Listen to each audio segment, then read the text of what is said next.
Hello and welcome to the Gooner Talk, back again with you guys for another show, for another episode of our Let's Talk Arsenal series. I'm joined by Clive from the Arsenal Vision pod. How you doing, mate? You well?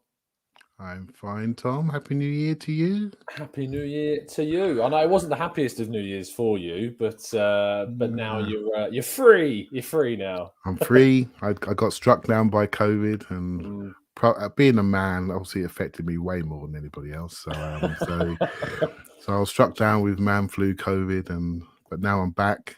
I'm back on my feet, and looking forward to get out this weekend. Yeah, obviously you find yourself now in the thick of the January window, which for those of the people that follow both me and Clive on Twitter, if there's one thing we love, it's tweeting about possible players that could sign, tweeting about YouTube compilations of players, looking at the stats of players. And so what I thought would be good is if me and you, Clive, could just basically have a sit down and chat through a number of kind of the players that we've been linked to. And I suppose it's only really one place to start because his name just won't go away at the moment. And that's Dusan Vlahovic, the Serbian striker, Fiorentina. Have you swatted up on your Vlahovic now? And how in the know are you about the big, tall striker? So what we tend to do as fans is we watch multiple YouTube clips, and for those that go a bit further, we go to Scout and we watch loads of those clips. And then what we do is then we own that player individually, and we tell all our online friends why we should buy this player. And I must admit, the first time I saw him a while back, I thought, wow, he's good. He's got a bit of Robin van Persie about him. He's got that strut. He wants to lead. And this is where whenever I sort of look at players for Arsenal, I tend to look at who we have today. And actually, sometimes you forget what you have. So let's look at our striking options, right? So most of us would agree we need to have somebody, a combination of Aubameyang and Lacazette, right? So most of us agree that, nothing dramatic there. Yeah. What we tend to do is say, okay, we played this way for the last 4 or 5 games, so we need a Lacazette guy. Or we played this way, we need someone a bit more like Aubameyang. But actually, let's look at what we're doing. What we're doing is we're basically playing without a centre-forward at the moment. Yeah. So when you're looking at these centre-forwards, just imagine how much room there is when it comes to striker growth and potential from the central zone. We have got so much room to grow within. I think sometimes we're looking at the perfect player. And so Vlahovic, for example, people looking at his numbers saying, oh, his heading, what's it like? Well, he's 6'3". He can't be too bad. He's 21. I'll tell you what, I can tell him how to stand on the back post with a small fullback and head it in. So that won't take long to fix. His hold-up play, well, what's it like? Check the videos. Very robust, wants a duel, wants to pin people back, can turn, can spread the play, can switch the point of the attack, can turn and carry and dribble and separate people. Doesn't do it all the time, but he can do it. There's something to work with a 21-year-old there. Do you know what I mean? When he gets in the box, it's 1 touch, 2 touch, instant finishes, a real desire to get his shot off. We don't have that in the box, do we? We generally don't have that. We don't have that ingredient. Yeah. And when you see that ingredient, what does that do? What does that do to the opposition? I tell you what it does. It attracts people into him. It attracts people into him. We've got 2 20-year-old kids on the outside of our pitch at the moment that can run like the wind, carry like geniuses, and stick it in the bottom corner or top corner from on their right foot, left foot. Imagine if they get another yard or 2 space because the centre forward needs to be covered.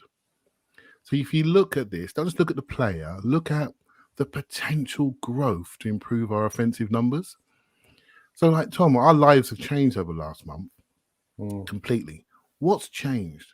I'll tell you what's changed. The amount of goals we scored. That's what's changed our lives. That's what's made us look at this and go, oh my God, this project is booming. It's the goals from Martinelli, it's the goals from Smith Rowe, it's the goals from Saka that's changed things. And Odegaard. It's not our goals from centre forward. So can you see where we're going? See the potential growth of what we're doing.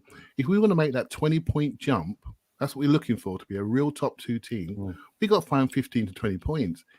We're not going to do that with pretend forwards. We're the centre forward. That changes how people look at us.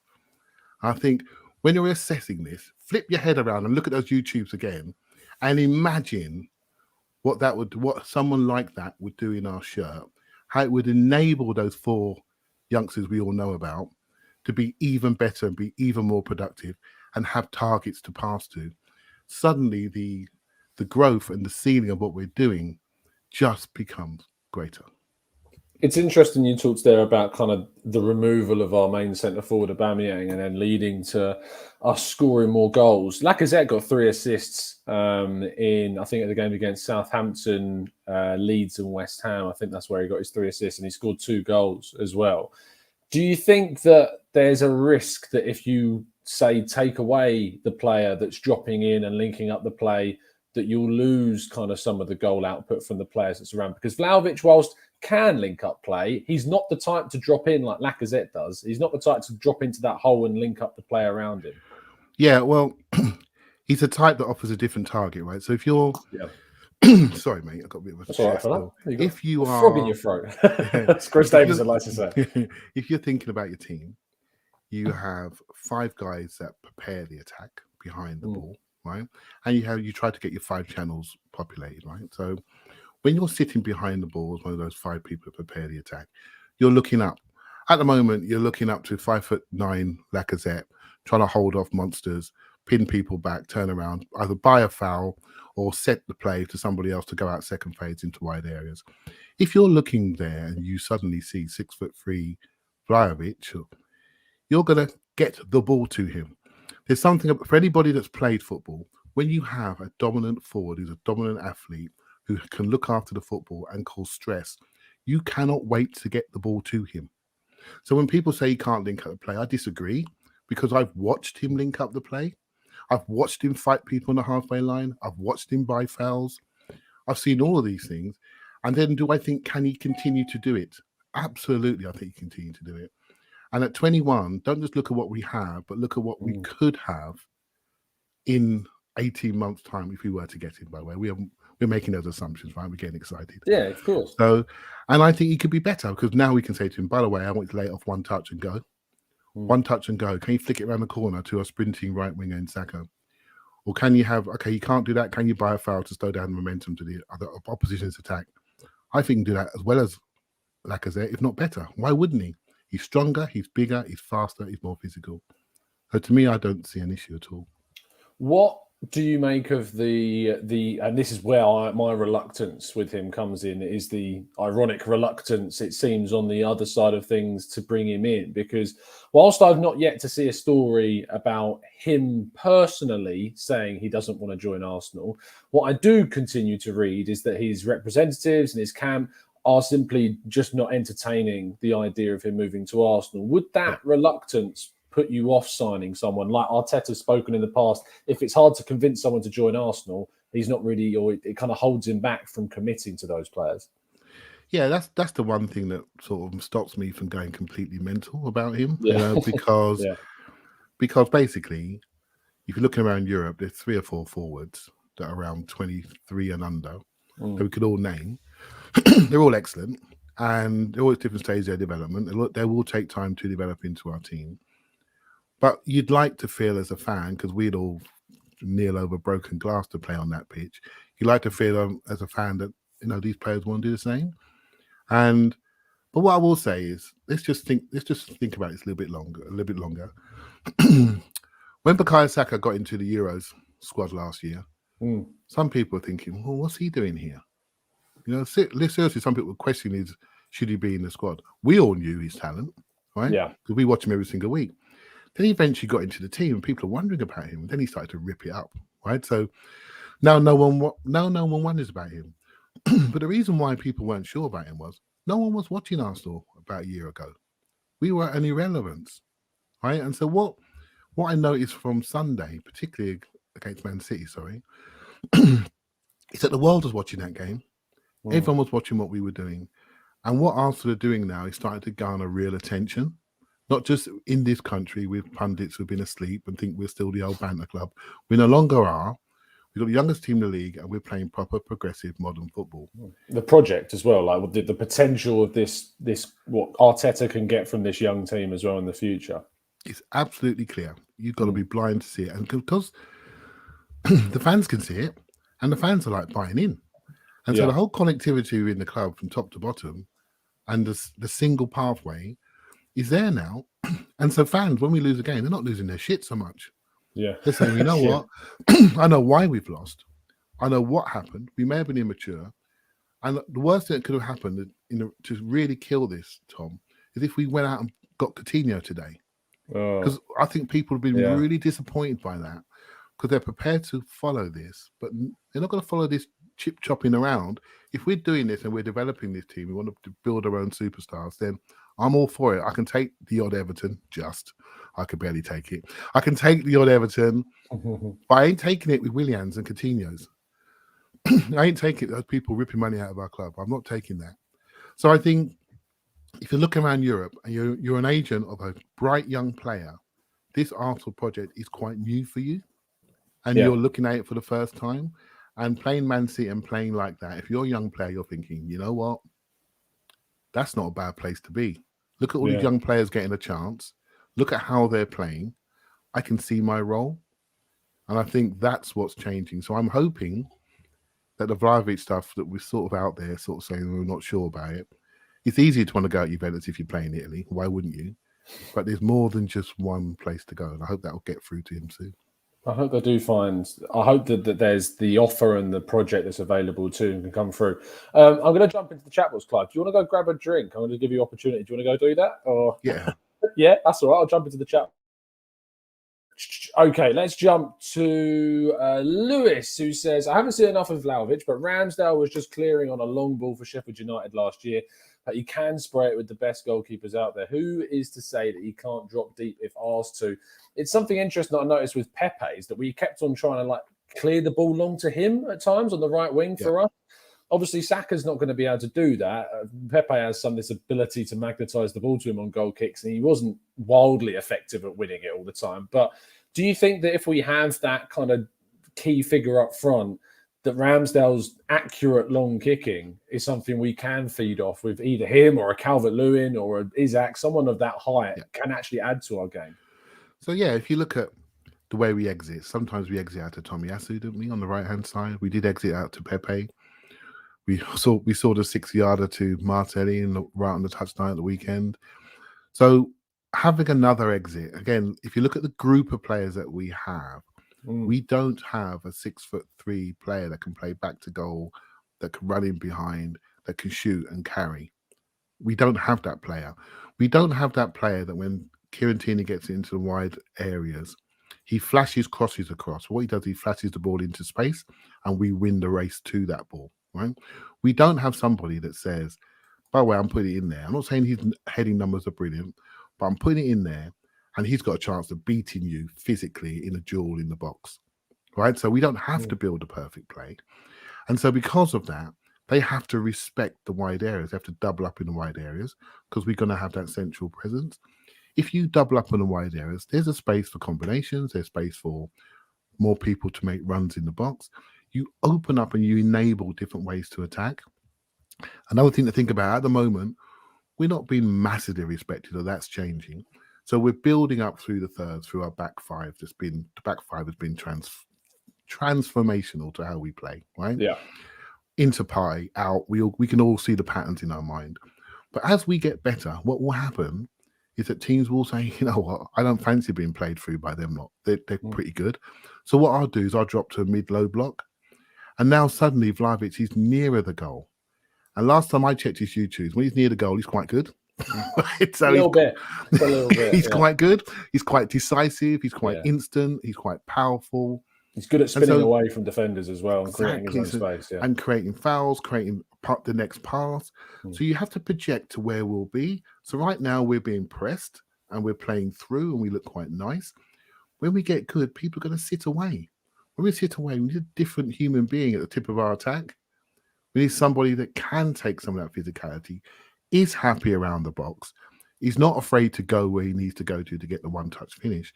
So you have to project with the players that we have, how that player can enable those players to be better, but also project where we'll be playing the majority of our football when we get better, when we get more mature, when people respect us a bit more. I think when you think about these players, think about that, not just the players' attributes. And his radars and all the rest of it. Do you know what I mean? Oh, we love heat maps, though. We love But them. I do too. Yeah. And the only reason I can say that stuff because I've read the heat maps. Mark in the chat says, thanks for the donation, mate. Clive and Tom, I'm loving our present run of form, but I don't have confidence that we'll finish in the top 4. Do you think that Arsenal's kind of ability to get in the top 4 is significantly resting on us strengthening in this January window, or do you think that we can still achieve it if we don't necessarily bring anyone in? So it's quite interesting, right? Because before the start of the season, no one was saying about top 4. But I will say what my position always was, right? So I always felt that being out of Europe was a good thing. And I've said it, right? So people listen to me know that I've said that consistently, right? So I want us to be out of Europe because I felt we weren't getting anything from the Europa League anymore. We developed our young players. We didn't need to redevelop them again, right? So the gap between the next crew, the Patinos, is just a little bit far away to say they need to be in Europa League this year. Next year is different, by the way. But this year, there's a little gap there. There's an opportunity to trim the squad, trim the wage bill, and build a new team. And for us to make the jump into the top 4, our trick had to be not being in Europe to allow us to rest, to train and develop this young group and create an environment where they could grow in. I think it's a real opportunity this year, and the schedule has to be our friend. Although obviously COVID's come around and that schedule's been manipulated a little bit, shall we say? Yeah. But the schedule is our trick. It really is our trick to make this jump. When Liverpool made the jump from like 6th, 7th, 8th, whichever it was, into the top 4, they did it when they were outside of Europe. I think this is a really important year. Because I'm looking at this strategically, us fans would have probably said start of the year, top 6, back in Europe, go again next year. Yeah. I think it's quite hard to manage the Europa League and get into the Champions League at the same time. So I think this is the year to do it. So if you've got an opportunity to press the button and give somebody, not put the onus on them to get us in the top 4, but give them time to join the club. If somebody comes from the Italian league, Tom, it's not going to be easy to be Arsenal centre forward, no matter who he is. Yeah. And suddenly hit the ground running. So if we can create some leading time for that player, whoever that player is, let's do it. We know you've got contractual situations that are challenging for us. We have the Lucas Torreira thing to take the top few million off the top of the price, to not have that pressure of the transfer fee on that player in one big lump. So there is an opportunity there, and I'm glad that it seems as though the club are exploring it. And that tells me a lot about they're serious about continuing what we're doing. And that already makes me quite pleased. Do you know what I mean? And we'll see what happens when it comes to signing on the dotted line. Yeah, I mean, when David Ornstein wrote this piece this morning for The Athletic saying that there is the intention that Arsenal are trying to sign him in this month, it does give you that kind of added hope that we've got the opportunity to bring someone in, not just obviously in a striker, but in midfield. We're going to get onto midfield in a second. Yeah. The other kind of striker that is named as one of the main options we've been interested in a while, I want to kick off by talking about Jonathan David from Lille, because after I really hadn't really watched much of David till about 2 weeks ago, and then I did like you do, where you go down a rabbit hole of Wisecout clips and YouTube views, and trying to really look into him, and also speaking to Jeremy Smith, who's a big on French football, and I kind of weirdly fell in love with what I was watching, and I really like what he brings. I love the way that he just buys into the pressing of his team, gives you full energy, full tilt, full time, has one of the best non-penalty XG statistics on the continent right now. And I like that he's versatile and can play off people and that can drop in. And I think that actually he would link really well with someone like Gabriel Martinelli to the left of him. What do you make of him? And does he tickle your fancy more so than a Vlahovic does? If I'm honest with you, I look at Jonathan David and I see Lacazette. Right? Yes, I see that player. I always felt Lacazette was what he is today, a 9.5. And we sort of spent the 50 million quid and said, can you lead our forward line? And when he couldn't run into the corners, we were thinking, what's going on there? So he bought Aubameyang to run into the corners and spent 100 million quid on 2 strikers that not really compatible, and pulling in 400 grand a week between them. So cheers, thanks a lot, right? So that's now gone up to 500 grand a week, and we're sitting there thinking we can barely use them. So we found the best usage for Lacazette, and he is an enabler for those 4 guys, which we all know, right? So So if you want to do more of the same, Jonathan David looks quite good, right? He connects. He's more or less a 9.5 stroke 10. So he's a false 9 type player, so you can see him in the middle of Liverpool's attack, can't you? But the reason why you can see him in the middle of their attack is they've got 2 monsters on the outside that go in behind that really are their forwards, and everything else is done in that interior. So the way we're playing at the moment, Tom, really, we're almost playing with a diamond in the central areas, right? So we got Partey at the base, we got Xhaka slightly to the left, rolls round to double pivot when we're out of possession to 4-4-2 block. But when we got the ball, he goes onto the left side of the diamond, Odegaard on the right side of the diamond, and Lacazette at the tip. And the reason why the balance has flipped, Smith Rowe's come out through injury, but Martinelli's come in, much more forward dynamic, much more of a killer. Saka's improved in that regard. We have pace on the exterior, brains on the interior, which has always been my mantra, right? Have your brains, you control your central zone, and you kill people from the outside, out to in, go from there. Jonathan David is more of the same. If you want to continue that, then he looks like the best false 9 option for me. He's not. We're not saying to him, you're going to be our scorers, our 2 scorers on the outside. Do we want more of the same, or do you get somebody that actually can do that part, but also when he gets around the box, he cares about scoring? So if you said to me which one I prefer the Vlahovic one. But I think he solves more problems. I think he has more things about him in his physicality, his size, his carrying, and what he can do as a forward. But Jonathan David I can see why you like him. Statistically, he's like, it's like a glove job, isn't it? Right now, it's literally fits like a glove. Yeah, it does. So I couldn't say to you, "Oh, you're stupid. What are you talking about, Tom?" But I'm just thinking. He has. I never would. But do you see where I'm going? It fits like a glove to what we're doing today. But I don't want what we're doing today to be what we do always. Think about this. People are going to get used to us. They're going to read us. Can we show them a different attacking face? I think Vlahovic does that for us. You know what the solution is? You buy both. And, you buy both. Yeah. But we're not Man City. We can't come up with some crazy sponsorship deals out of nowhere. It's going to give us a few £100 million, right? So last striker is again goes kind of back on your target man lines and is a Premier League option, and that's Dominic Calvert-Lewin, who's been linked with us for quite some time, and I think it was the Mirror that first reported after the United game that Arsenal were looking at him as the main target. The Athletic have now doubled down on that and said, that Arsenal are certainly interested in him. If it isn't Vlahovic, because, there's a strong likelihood it wouldn't be him, and you still want someone in that kind of mould that's more of a target man, do you think Calvert-Lewin is good enough to be that option for us? Yeah, I do. So he would be my second choice or first, 1+1 1B, choice. Yeah, 1B. Again, he offers a lot of what we have. He's what I call my Gillette advert choice, right? So if we're going to have all the young England players, he probably does that advert. Yeah. if we're going to have that all the young England players, we're going to have White, Ramsdale, Saka, Smith Rowe. We're going to have those people, and we're going to add another one. Suddenly, that's 5 people potentially in our squad very, very quickly, right? So, and he is that English poster boy. Right, so think about him. Where's he going to go if he doesn't come to Arsenal right now? Man City not really looking at him. They're looking at that bloke from Norway. They're not looking at him. Manchester United are just dumb. They're not looking at him. They got Greenwood. They got it all messed up. They've got 2 36-year-olds up front. They got a world of pain, right? Chelsea, they got Lukaku, 97 million. They're not looking at him. So if Spurs have got Harry Kane, they're not going to look at him. I feel like they're the only ones that would, if they were to say sell Kane.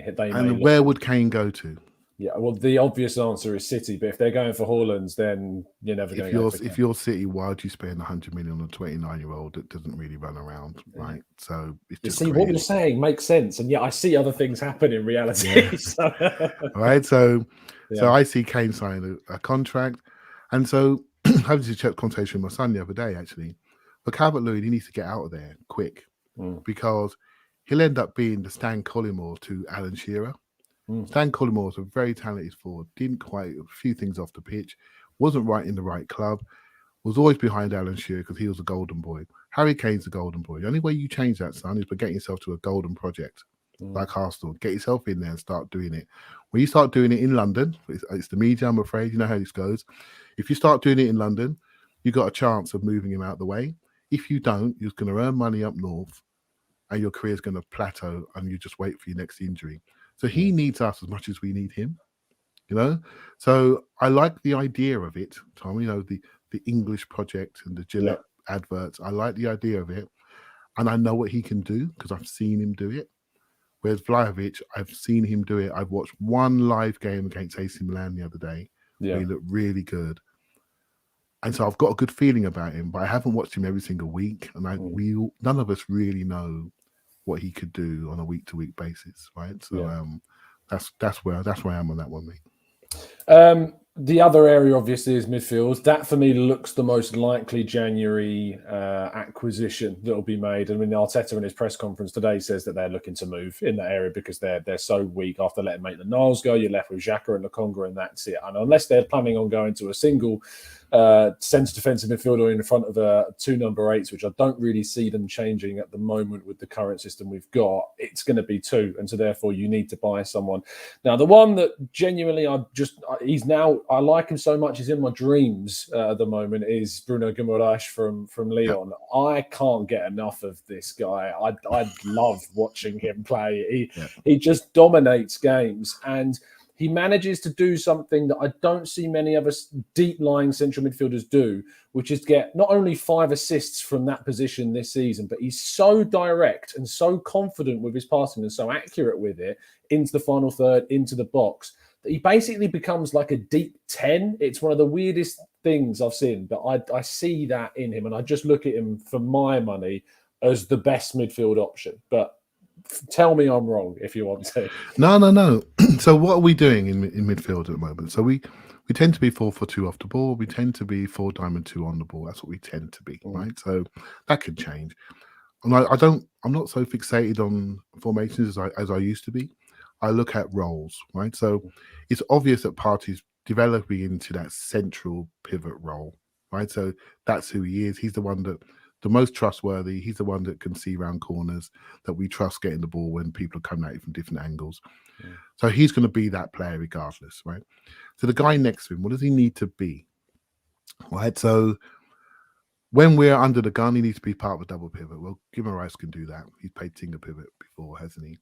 He primarily, from what I've seen, Tom, correct me if I'm wrong, he seems to like it slightly to the left of the central defense, central midfield. So he likes to travel and drift and come in on his right foot and see the whole pitch or slide through the lines, right? So I quite like the fact that he can play left 8, he can play left of the diamond, but also what I like about him is the personality mix. So Thomas Partey has all the attributes of being that Fernandinho type in there, and our eyes are comfortable with that.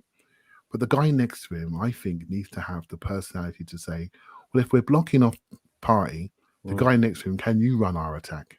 Can you do it? Can you get out of the press? When you're caught in left back areas and by the touchline, can you do those tackles without looking like you've got diving boots on? Right? So these things are important. The ability to play in the interior and the exterior of your team, what that does is it allows you to continue with the positional play that we're actually doing. When you're caught in areas defensively, as we're building attacking wide areas, you're quite nimble and agile on the ball, so you can keep it, and we can break out of that space and then switch the point of the attacks. When you look at Bruno Guimaraes, sorry mate, I'll call him Bruno for you. Just Bruno's fine.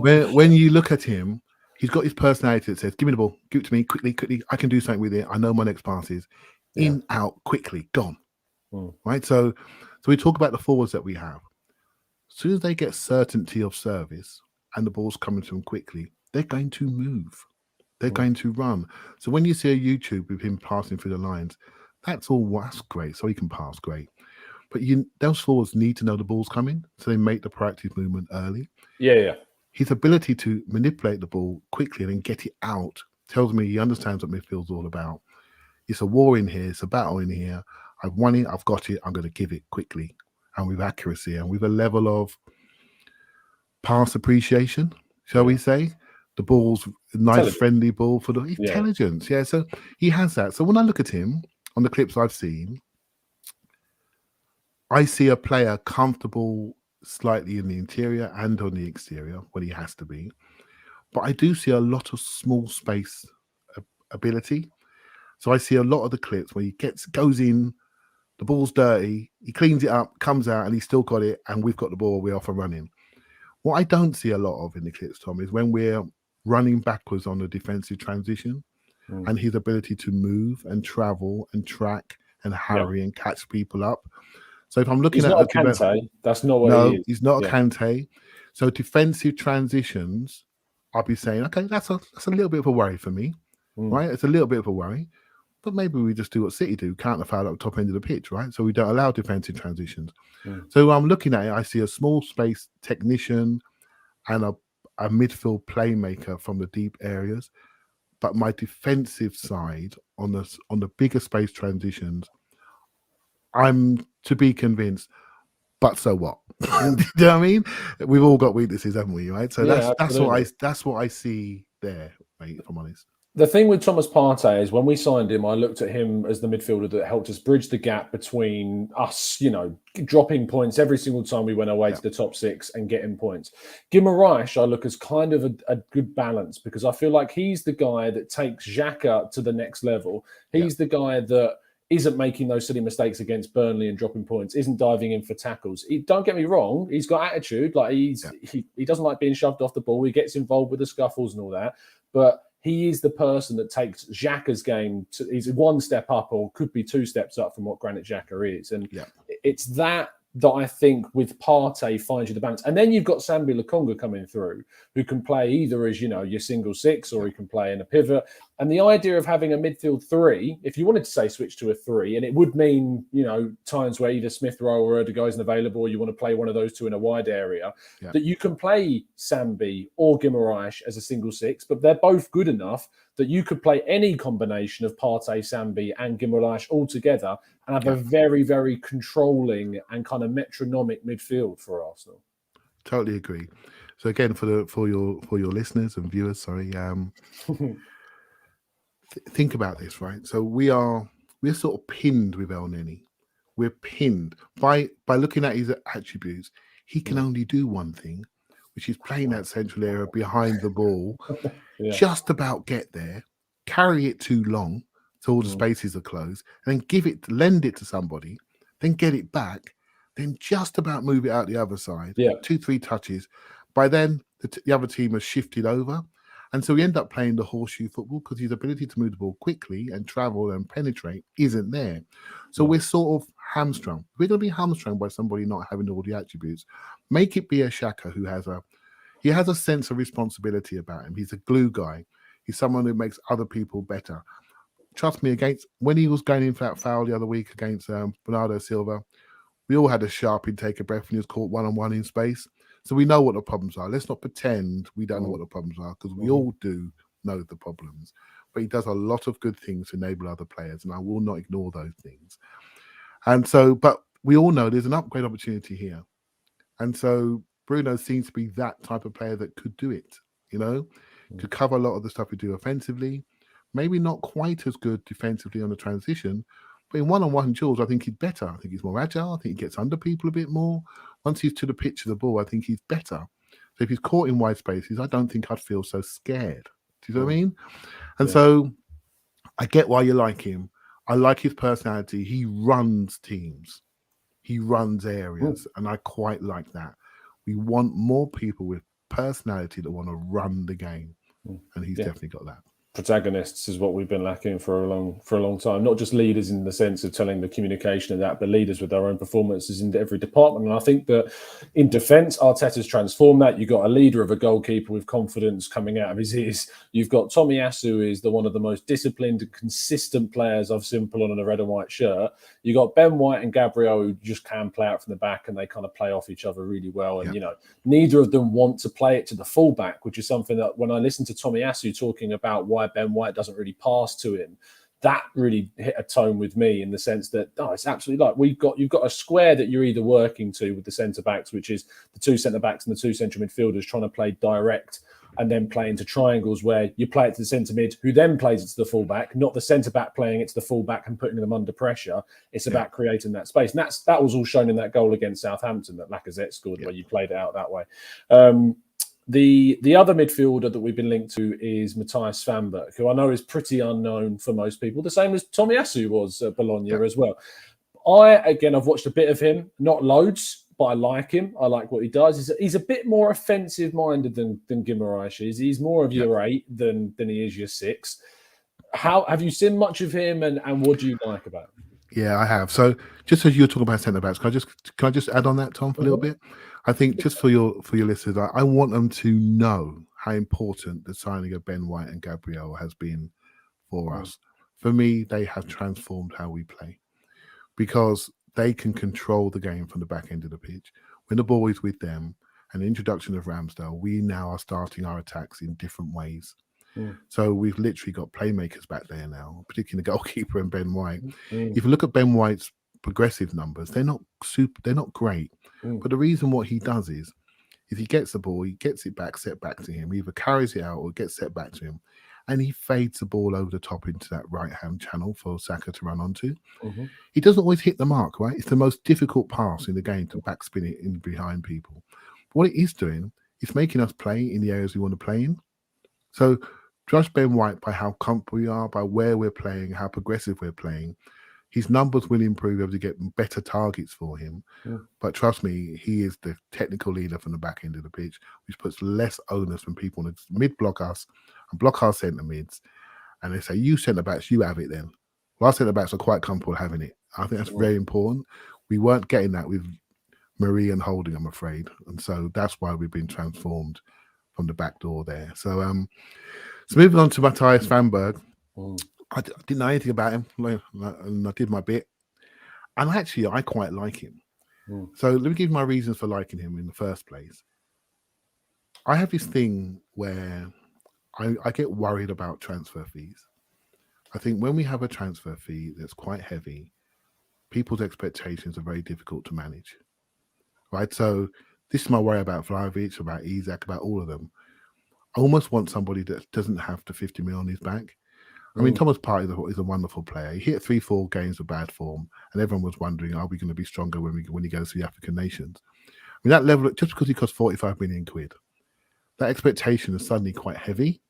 Yeah. And unless he's running around with a cape on his back like he did against Man City, people are not accepting him. Yeah. I think it's hard. I think he's killed Pepe as well. He's killed him stone dead. He can't meet our expectations. We can all talk about his play, his consistency, and we can have that debate. That's fine. We will do that forever and a day because we're football fans, right? But that 72 million quid fee did not help him. It did not help his perception when he walked into the room at Arsenal Football Club. He has not carried that price well. He's never done an interview. He doesn't interact with us. We're not seeing the franchise value player that price dictates. We're seeing just a player that's not as good as the kid we got from the academy for nothing. Yeah, that's what we see, and that's a problem, right? So the reason why I like Svanberg is there's no weight on him. For one, he can walk into the room. So what does he do? So going back to what I said about interior exterior, he started as a wide man, so he's happy out there. He's 6'1", 6'2". He can run like the wind. He plays on the interior, and he's very two-way and all action and all round. I like him, Tom. I like what he does. He's almost like a taller, slimmer, quicker Aaron Ramsey type left 8. Do you know what I mean by that? Yeah, true box to box. I always felt Aaron Ramsey was a third midfielder or a third forward. I never thought he was a double pivot player. No. This guy can play as a double pivot, but also progress and drive and carry because he used to be a wide man winger.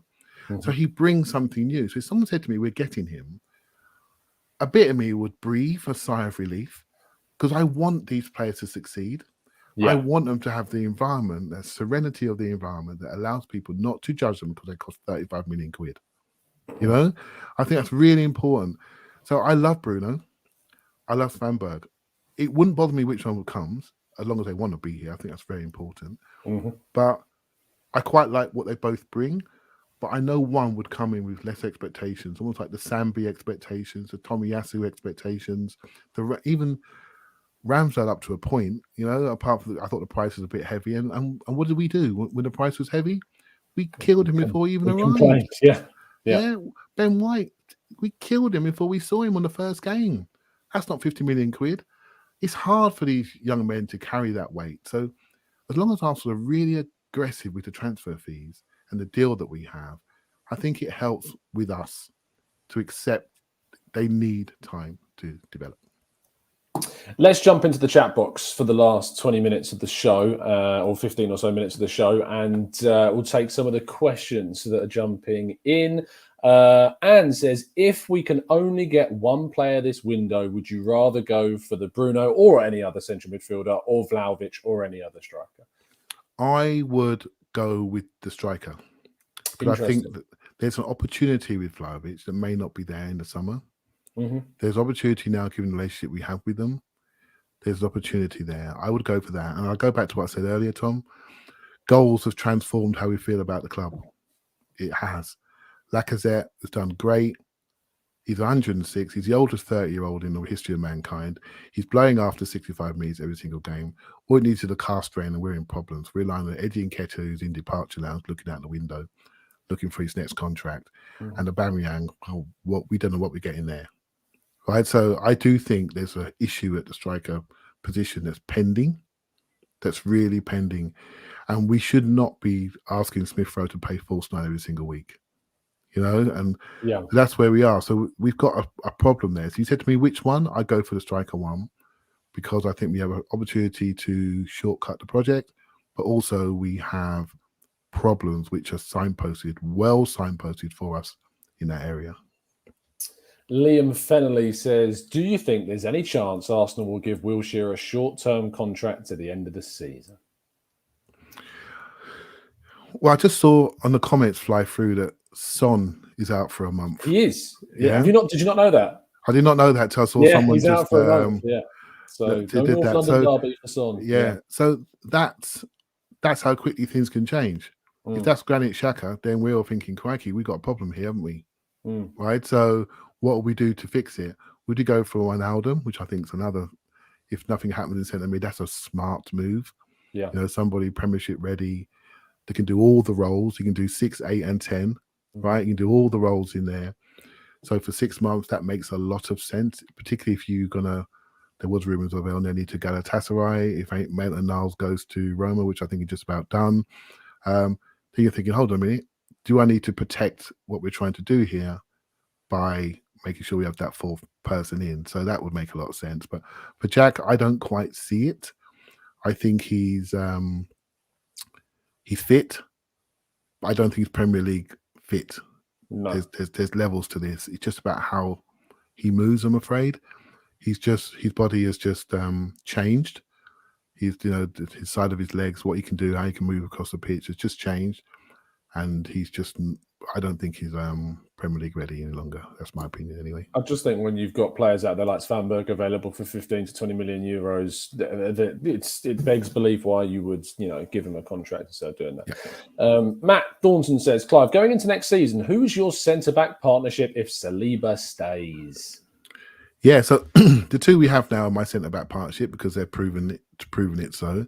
But what I like about Saliba is how he's being developed. So you know this, Tom, because you look around. He's played right back this year. He's played right centre back in a 3. He's played in the middle of a 3. He's played the left hand side of a 3. This kid can cover 3 positions. There is finally a role for him at Arsenal next year, because I think he can do the way we have our right back as almost like a centre half stroke right back. He can do that. Mm-hmm. He can also do both centre back sides. He's not bothered. So I think he becomes the next defender off the bench. He almost takes the Holding role, shall we say, this year. And Holding should be looking for his career. But if he does stay, for me, and then we're in Europe and there are the games to play, another 15 games on top of what we have this year, there's going to be plenty of game time for him. Plenty of game time. And I think the standard in the group stages of the Champions League and the Europa League is not great. Let's be honest. There's one game in the group stage against one of the huge teams away, now. And that's it. And that's it, right? One of your top 2 seeds. That's it. The rest are crap, right? So, well, they are. Let's call it what it is, right? People rotate people for these games. The same for the Premier League. Let's not pretend Europe is tough. Getting into Europe is a tough bit because the Premier League is so competitive, right? So, if we did this podcast a year ago, we'd have mentioned Leicester 10 times. We're not talking about them anymore because we've taken their place again. We've moved on. We've moved past them. It's a very competitive league. Aston Villa are coming. There are teams building themselves to attack us.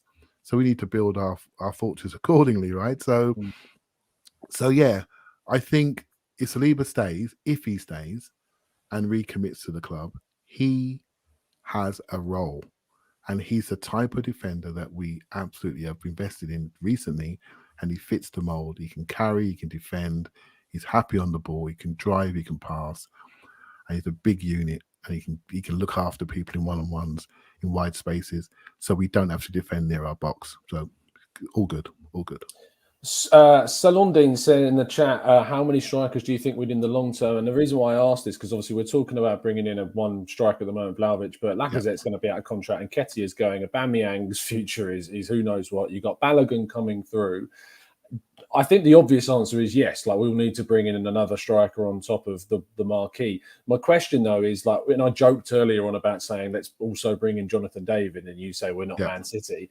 Do you think then that kind of signing is do you think that signing is a Plan B-esque style signing that we've never really had since Giroud left? Or do you think it's kind of your 22, 23-year-old up-and-coming striker that's, of a different variety? So again, very, very simple with me. For those that listen to me, I have views around what you have on the outside of your team and the inside of your team. So what do we have at the moment? What's working for us at the moment is we have 2 sprinters on the outside of our team. Tell me the third sprinter who is going to be that we are invested in. We don't like Pepe, right? He's done, right? So that's what we think anyway. We can't see him sign a new contract. He's got 2 years to go. So for me, if we get I know who you're going to say. I think I know who you're not about to say Kulusevski, are you? No, well, I like Kulusevski. Yeah. I like Kulusevski. I like him as funny enough, I like him as a false 9 option.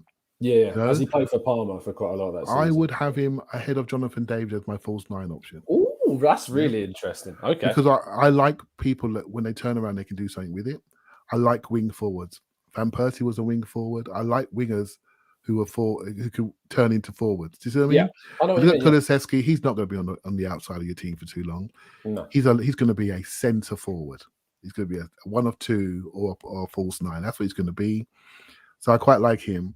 But I'm looking at this and I say, okay, I got Saka and I've got Martinelli. Mm-hmm. The next player who I like on the wide area is probably, that gives me the same, is probably Eddie Nketiah.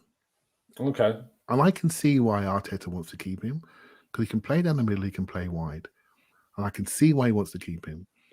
So Smith Rowe's more of an interior player that will look good with a focal point centre forward that wants to run away. And you can see that rotation coming up when you have a faster forward that's more dominant. Smith Rowe can go into the space behind him and play that left row with Martinelli.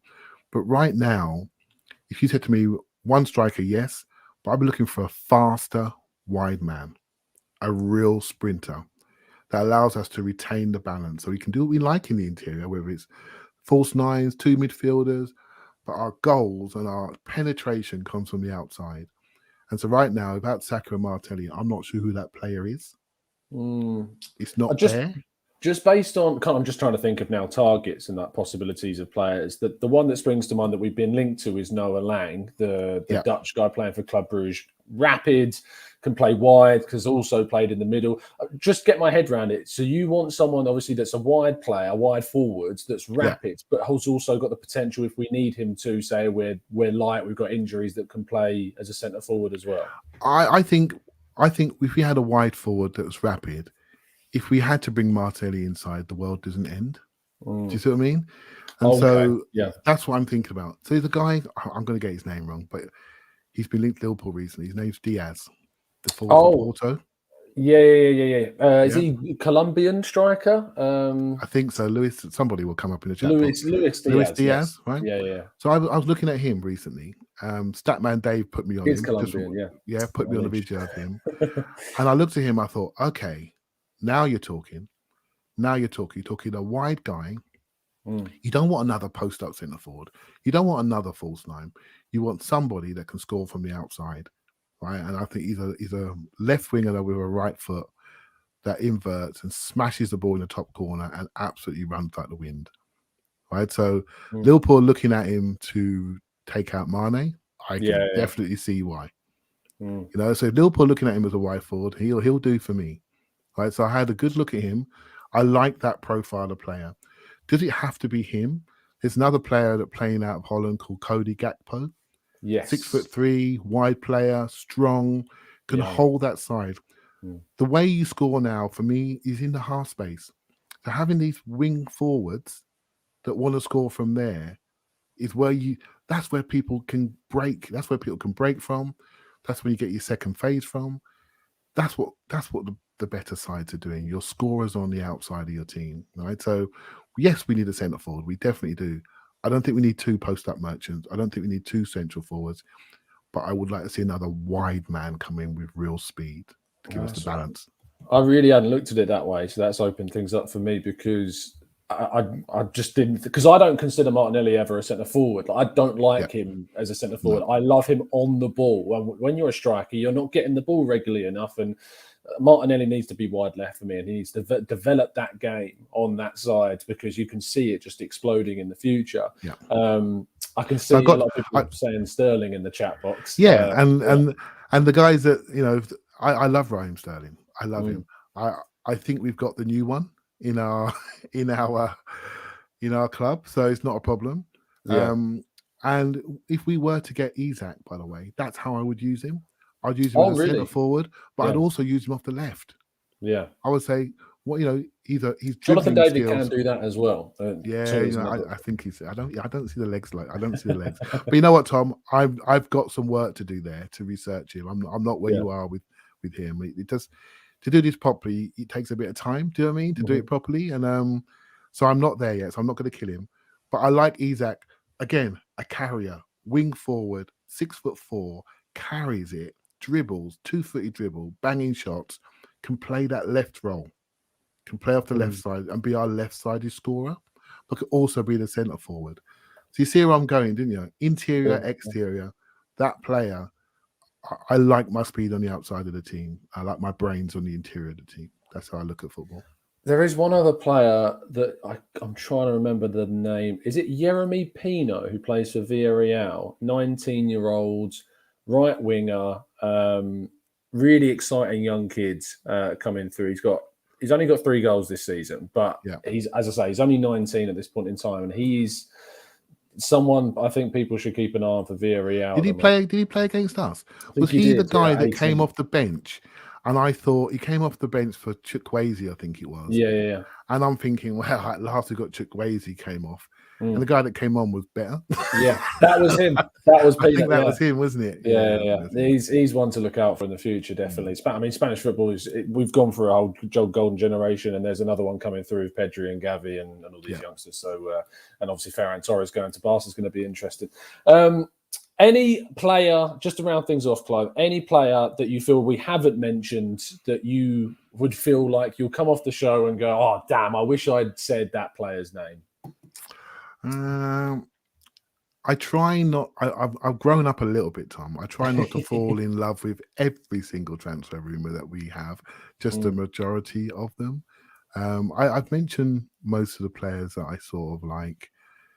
There's one player, if you're asking me to dream, right? So the one player that I'd love to see. Haaland, Clive. No. The one player that I think would just be wonderful in our club would be Jude Bellingham. I see that guy as going somewhere very, very special. I don't like the fact that we allow these young English players to go out of our country for like 30 mil and then come back for 100 mil. What are we doing? Yeah, Jadon Sancho. Teams are playing these players. Keep them here. Right? Keep them here. Why is that money going out of the country while we develop them? There's no need for it. Those players should not see opportunities of going to Germany as great opportunities of staying within the Premier League structure we have here. That 30 million could have gone anywhere, to Arsenal, Spurs, West Ham. If he wants to go to Liverpool after that, then fine. That money's in the country and it can be used to develop players in the country. And I think it bothers me. You know, it really does bother me. We have to be better at creating that development gap for these young 17, 18-year-olds. Yeah. He could have gone anywhere, by the way. So he's not even a good example. And yes, I can see people saying not realistic, but you did ask me to mention one player that I'd love, and that's the player that I would love. The other two strikers that we haven't mentioned are Ollie Watkins at Aston Villa and Yep. Yusuf En-Nesyri at Sevilla, the other two Yep. that have been mentioned. Either of those two float your boat as strikers. Right. So En-Nesyri, I wouldn't know anything about him if it wasn't for you, because you brought him to my eye line, and he's quite a bounding forward, quite a finisher forward. He's very leggy, isn't he? His legs almost too long for his body. I think he's when I look at him, Tom, I just see an injury coming. Oh, really? I think his legs are just all over the place. I just see a cruciate coming with him. But again, he's a good player, a good spot, right? I think he may end up in our league. And who's the other one? Sorry, I missed the other Ollie Watkins. So I watched Ollie Watkins. So when he first came to us last year, obviously it was behind closed door. He bopped us, didn't he? He bopped Holding in that corner with Grealish, and it was quite embarrassing what he did to us. I went to the Villa game this year to see how he would feel. So sometimes when you watch a player, how they make you feel.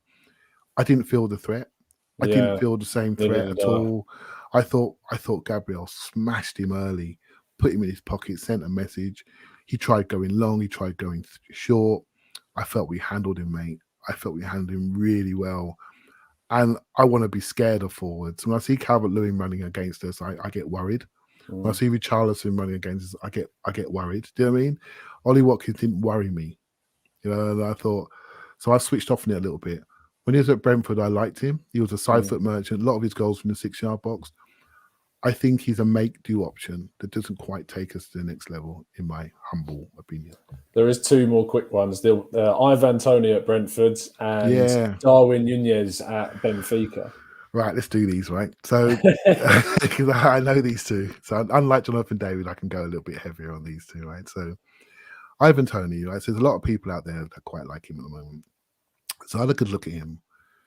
Again, he's a player that's done things against us. I think, how did he do that? So, he's very good in the air. I mean, he's exceptional in the air, you know. And Brentford play to him, and they play from there. Yeah. Right. So, he has a role. And he can pass the ball. But I'll tell you what I look at when I watch him. I see a player with high technical ability. He's got a strut about him, and people don't want to go near him, which means he's quite physical and quite fearsome, right? And he wins those duels. But Tom, watch him closely. He walks around. He walks around the pitch off the ball, and I don't think that's enough. We need more activity, more aggression. I've never been a big fan of and when you see him on the ball, you can't not like him because he wins most of his battles. But then he's a mile off the play. He's a mile off the play, walking, doing what he likes. He's in the front twos. He hasn't got to get there. So I think he's not for me. Although a lot of people I respect online are really quite like him and say there's things that we haven't seen that will come out in the better side. I'm to be convinced, right? Now, Darwin Nunez now, another one. Benfica, when we played him in the Europa League. Did nothing. Let me have a look at him. Yeah. He did nothing. Nothing. Absolute powder puff, right? I did watch the video afterwards, and there were some instances where he did quite well, funny enough, but I didn't feel his presence.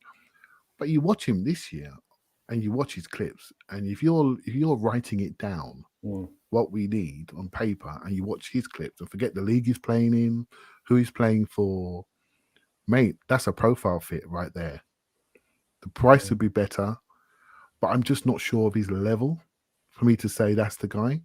But if you're telling me what you need to have as a centre forward, he really does have it. You know, he has it. But I'm not sure how good he is, Tom, to be honest. So I'll leave that to others to say. Do you think Patrick Schick's any good? Or do you think it's a flash in the pan? I think he's too light for me. I just don't see it. But he's the sort of player that I did see a rumour that Man City were looking at him, and I suddenly went, "Oh, I quite like him." Let's not let him go somewhere else. But again, he's not someone I've invested a lot of time in to say. But I think he's had a couple of go rounds the track, and he hasn't quite done it. That's what I think. Yeah, and Roma, RB Leipzig, now Bayer Leverkusen. Yeah, I'm not feeling that. Why should we invest big for him? You know, he's almost like an Iheanacho to Vardy, if you see what I mean. If you got the main guy up front who's taking all the weight, and your other forward who plays Europa League games is Patrick Schick, then that works for me. We're looking for somebody with the alpha personality like Vlahovic or Calvert-Lewin that says, I'm comfortable carrying this team's attack. Clive, thank you so much, mate, for coming on the show. Spent an hour talking about transfer targets. We won't sign anyone now, obviously. That's what's going to happen. But, and people will replay this video back to you and say, Tom, what was you talking about? I hope it all makes sense. I love to sort of say how I see the game. It's not just the players, it's the roles in the team, within the team, and that enables other players in the team to be better. So you started off the show by saying that it is about it's no longer looking at this side and looking at the formations. It's about looking at what suits and what needs to fit this side to keep us going to that next level. And that's think roles and responsibilities. Don't think formations and positions, if that makes sense. And don't get married to a player that you know, because you will just end up disappointed, is all we would say. It's tough not to. But, tough life. You can check out Clive on the Arsenal Vision podcast in all the usual places, and Clive PAFC on Twitter. Clive, any good plans coming up for the show? I saw a big logo of the Arsenal Vision on some big electronic screen, I think, that Elliot posted. Yeah. So actually, we've been purchased by some company, and so they've got a studio in the Wynn Hotel in Las Vegas. Oh, very nice. So we purchased by. That's a hell of a commute for you, though. Yeah, exactly. I'm going out there and I'm claiming my expenses. So absolutely. We'll see. So we will be doing a live event from there at some point this year. It would have happened last year, but COVID killed it. We did a live event in London, which was really, really good. And I have to say, if ever you get a chance, Tom, to meet some of I know you, because you're quite visible on YouTube, so I'm sure we go. I thought you meant just in person. I was like, I've been losing weight, Clive. What are you talking about? You're quite visible because obviously everyone sees your face all the time, where they don't always see mine. So, but if you ever get a chance to do something where you can meet people, mate, I'd recommend it, because the live event we had was humbling, shall I say, humbling experience, and it's a really good opportunity. Awesome. As I said, check out the Arsenal Vision podcast. Check out Clive on Twitter. I will see you tomorrow morning at 8 a.m. I'll be also having a chat tomorrow with Ben Jacobs, who is one of the main key breakers of the Vlahovic story. So we're going to be getting an inside track on that. So make sure you tune in tomorrow evening to get all of that latest info. We'll see you again very, very soon. Drop a like on the video if you enjoyed it, and subscribe if you're new. And as always, up the Arsenal.